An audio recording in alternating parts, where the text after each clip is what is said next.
Lamentations chapter 1. How doth the city sit solitary, that was full of people? How is she become as a widow?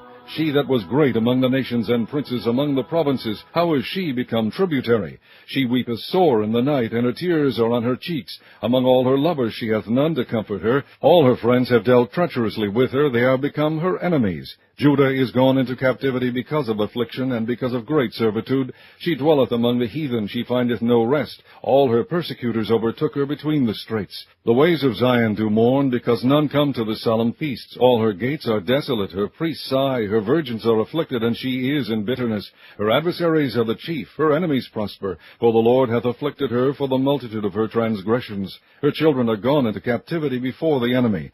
And from the daughter of Zion all her beauty is departed. Her princes are become like harts that find no pasture, and they are gone without strength before the pursuer. Jerusalem remembered in the days of her affliction, and her miseries all her pleasant things that she had in the days of old, when her people fell into the hand of the enemy, and none did help her. The adversary saw her, and did mock at her Sabbaths. Jerusalem hath grievously sinned, therefore she is removed. All that honored her despise her, because they have seen her nakedness. Yea, she sigheth, and turneth backward.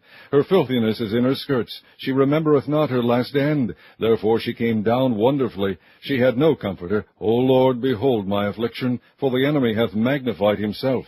The adversary hath spread out his hand upon all her pleasant things, for she hath seen that the heathen entered into her sanctuary, whom thou didst command that they should not enter into thy congregation. All her people sigh, they seek bread. They have given their pleasant things for meat to relieve the soul. See, O Lord, and consider, for I am become vile. Is it nothing to you, all ye that pass by? Behold, and see if there be any sorrow like unto my sorrow, which is done unto me, wherewith the Lord hath afflicted me in the day of his fierce anger.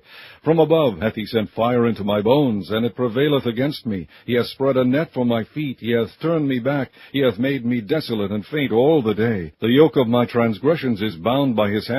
They are wreathed and come up upon my neck. He hath made my strength to fall. The Lord hath delivered me into their hands, from whom I am not able to rise up.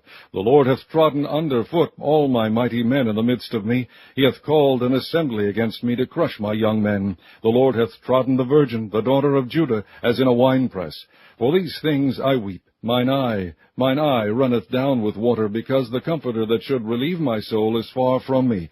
My children are desolate, because the enemy prevailed. Zion spreadeth forth her hands, and there is none to comfort her.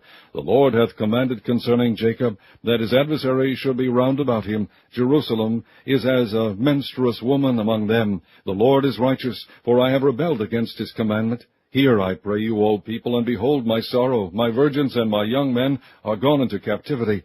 I called for my lovers, but they deceived me. My priests and mine elders gave up the ghost in the city, while they sought their meat to relieve their souls. Behold, O Lord, for I am in distress. My bowels are troubled, mine heart is turned within me, for I have grievously rebelled. Abroad the sword bereaveth, at home there is as death. They have heard that I sigh, there is none to comfort me. All mine enemies have heard of my trouble. They are glad that thou hast done it. Thou wilt bring the day that thou hast called, and they shall be like unto me. Let all their wickedness come before thee, and do unto them as thou hast done unto me for all my transgressions. For my sighs are many, and my heart is faint.